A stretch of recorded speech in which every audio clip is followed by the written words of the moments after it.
Hello guys, welcome back to my channel. It's me your Levin's vlog. അപ്പോൾ ഇന്ന് ചെയ്യുന്നത് നമ്മൾ ഇങ്ങോട്ടേക്ക് കോമൺ ആയിട്ട് അർഫാ ദിനത്തിനും അതേപോലെ തന്നെ ഈ ബറാത്തിനൊക്കെ ഉണ്ടാക്കുന്ന വാഴക്കറീൻ്റെ റെസിപ്പിയാണ്. അതായത് ഒരു പായസത്തിൻ്റെ റെസിപ്പിയാണ് ഇന്ന് ഷെയർ ചെയ്യുന്നത്. അപ്പോൾ നിങ്ങൾക്ക് എല്ലാവർക്കും വീഡിയോ ഇഷ്ടമാണെന്ന് വിചാരിക്കുന്നു. അപ്പോൾ ലെറ്റ്സ് എൻഡ് ഓവർ വീഡിയോ. അപ്പോൾ ആദ്യം അതിലേക്ക് ഞാൻ ഒരു 1.25 കപ്പ് നെയ്ച്ചോറിന് യൂസ് ചെയ്യുന്ന അരി എടുത്തിട്ടുണ്ട്. നിങ്ങൾക്ക് വേണമെങ്കിൽ പച്ചരി യൂസ് ചെയ്യാം. അപ്പോൾ നെയ്ച്ചോറിൻ്റെ അരി കഴുകി കുതിർത്തി വെച്ച് അടിച്ചെടുക്കണം ഇപ്പം നമുക്ക്.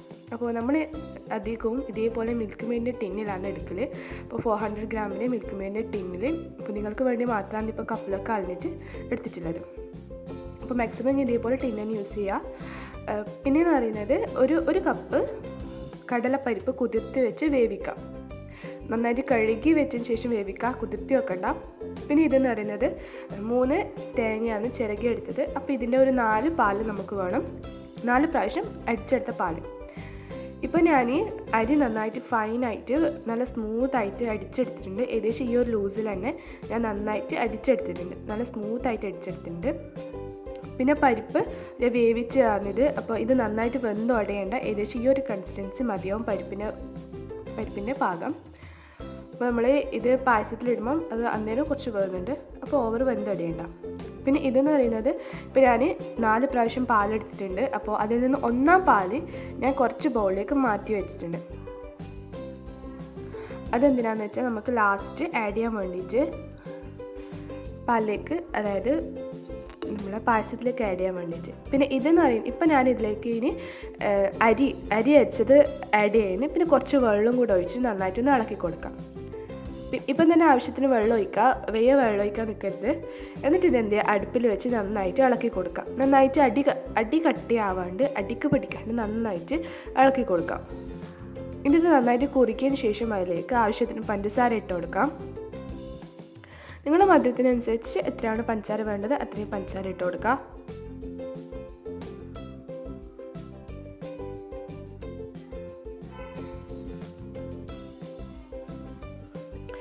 ഇനി അതിലേക്ക് ഞാനൊരു 5 മീഡിയം സൈസ്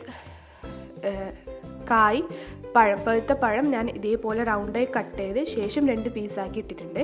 നിങ്ങൾക്കിപ്പോൾ വലിയ സൈസ് പഴമൊക്കെ ആണെങ്കിൽ റൗണ്ടായി കട്ട് ചെയ്ത് അത് 4 പീസാക്കി ഇട്ട് കൊടുക്കാം. പിന്നെ അതിലേക്ക് ആവശ്യത്തിന് ഉപ്പും ചേർത്ത് നന്നായിട്ട് ഇളക്കി കൊടുക്കാം.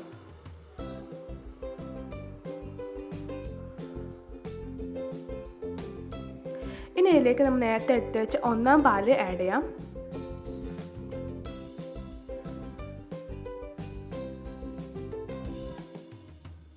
ഇനി ഇതിലേക്ക് പരിപ്പ് വേവിച്ചത് ആഡ് ചെയ്യാം.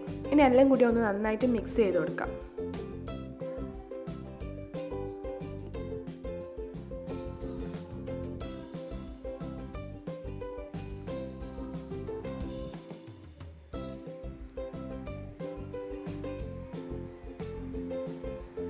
ഇനി ഇതിലേക്ക് ഏലക്കപ്പൊടിയും, ഞാനിപ്പോൾ ഏലക്കപ്പൊടിയും കുറച്ച് പഞ്ചസാരയും കൂടി അടിച്ചതാണിത്. ഇതിട്ടോട്ട് നന്നായിട്ട് ഇളക്കി കൊടുക്കാം. ഇപ്പോൾ ഏലക്ക പൊടിക്കുമ്പോൾ പഞ്ചസാര ഇടാൻ നന്നായിട്ട് പൊടിഞ്ഞ് കിട്ടുകയും ചെയ്യും, നന്നായിട്ട് വന്ന് നല്ല പൊടിഞ്ഞ് കിട്ടുകയും ചെയ്യും. അപ്പോൾ എന്ത് ചെയ്യുക, നിങ്ങളും അങ്ങനെ തന്നെ ചെയ്യാൻ ശ്രമിക്കാം.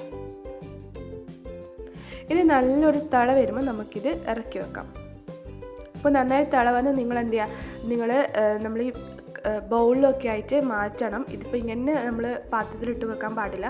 നിങ്ങൾ ഇത് എന്ത് ചെയ്യുക, സെർവ് ചെയ്ത് വെക്കുക. അതായത് ഏതെങ്കിലും ഒരു ബൗളിലോ അല്ലെങ്കിൽ പ്ലേറ്റിലോ ഒക്കെ എന്താ നിങ്ങൾ സെർവ് ചെയ്ത് വെക്കുക. എന്നിട്ട് വേണം നിങ്ങൾക്ക് ആവശ്യത്തിന് കഴിക്കാവുന്നതാണ്. ഗ്ലാസ്സിലല്ല ഇത് സെർവ് ചെയ്യൽ, പാത്രത്തിലിട്ടിട്ടാണ് സെർവ് ചെയ്യൽ.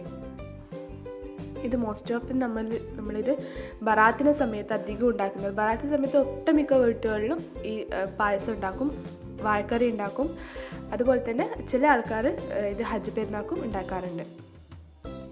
പിന്നെ എന്ത് ചെയ്യുക, എന്തെങ്കിലും കാസയിലും ബൗളിലൊക്കെ അയച്ച് പ്ലേറ്റിലൊക്കെ അയച്ച് എന്ത് ചെയ്യുക, സെർവ് ചെയ്ത് വെക്കാം. ഇത് ഒന്നും ചൂടോടെ കഴിക്കുക, ഇല്ലെങ്കിൽ തണുപ്പിച്ച് ഫ്രിഡ്ജിൽ വെച്ച ശേഷം കഴിക്കുക. അപ്പോൾ നിങ്ങൾക്ക് എൻ്റെ വീഡിയോ ഇഷ്ടമായെങ്കിൽ ലൈക്ക് ചെയ്യുക, ഷെയർ ചെയ്യുക, സബ്സ്ക്രൈബ് ചെയ്യാനും മറക്കരുത്.